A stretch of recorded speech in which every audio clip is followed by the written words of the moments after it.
¿Tenés un perfil de inversión a largo plazo? Bueno, te voy a contar sobre una gran opción que tenés acá. Vamos a hablar del S&P 500.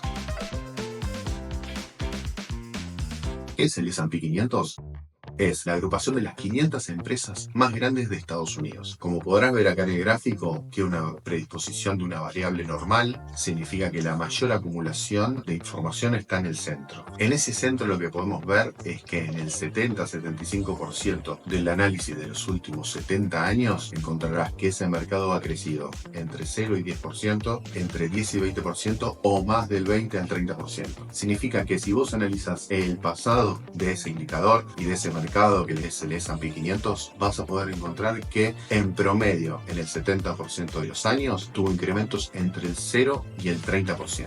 Ha tenido obviamente años en rojo, pero son mucho menores. Así que es una inversión que a largo plazo sabés que te va a dar ganancias. ¿Qué tiene el S&P 500? Tiene grandes participaciones de mercado. ¿Qué mercado? Y el 30% del S&P 500 se llama el índice Nasdaq, es decir, son todas las empresas vinculadas con las tecnologías. Significa que si vos pensás que la inteligencia artificial es lo que se viene, si compartís esa idea conmigo, la participación del Nasdaq va a hacer que el S&P 500 suba y cada vez tenga mayores rendimientos. ¿No crees que el Nasdaq y que la inteligencia artificial sea el gran boom en los próximos años? No te preocupes, en el S&P 500 tenés empresas como Ford, General Motors, empresas farmacéuticas, empresas financieras, los grandes bancos del mundo. Entonces tenés el riesgo bien diversificado. ¿Qué podemos hacer acá? Y bueno, si yo te digo invertir en las 500 empresas más grandes de Estados Unidos, tendrías que comprar una acción de cada una de esas 500 acciones, lo cual implicaría una gran necesidad de capital para poder hacer frente a esto. Te doy una opción. Existen lo que se llaman ETF.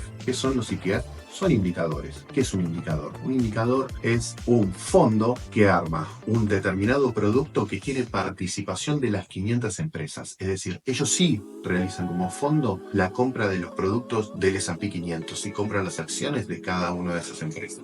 Pero ¿qué hacen? Te ponen unas particiones muy chiquititas para que vos, con poco dinero, puedas ingresar. Entonces, ¿qué ocurre? Que ese fondo va a subir en promedio lo que suben en promedio las 500 empresas de Estados Unidos. Si las empresas tienen un mal año, ese fondo va hacia la baja. Si tienen un buen año, ese fondo va hacia la alza. Lo que hace es seguir el promedio del mercado. Entonces, ya te conté que en el 70% de los años, de los últimos 50, el 70% de las veces el mercado tuvo márgenes de ganancia de entre 0 y el 30% anual. En el otro 30% ha tenido algunos rendimientos negativos y ha tenido la crisis de la subprime y ha tenido la crisis de la pandemia. Obviamente eso también está dentro del promedio. Pero en promedio, al mercado de los Estados Unidos, S&P 500 en particular, siempre le ha dado márgenes de utilidad positivos entre 0, 1% y 30% en los mejores años. Acá, si vos tenés que hacer una inversión en largo plazo, tenés que tener en cuenta lo que es el interés compuesto.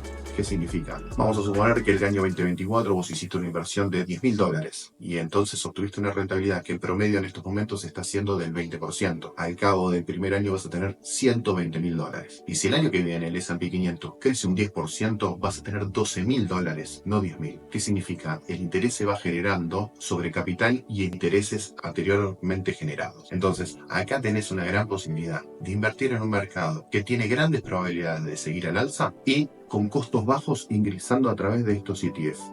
¿Cómo puedes acceder a estos ETFs o indicadores o índices? Bueno, te presentás con tu oficial de inversiones de tu banco, tu oficial de inversión de tu broker, o te comunicas con nosotros y te asesoramos cómo acceder a estos ETFs. Las particiones son mínimas. Empezar a invertir con hasta 5.000 pesos. Y ahí ver cómo crecen tus inversiones asociadas a las 500 empresas más importantes de los Estados Unidos. Bueno, espero haber sido claro. Si tenés dudas, déjalas en comentarios. Un abrazo.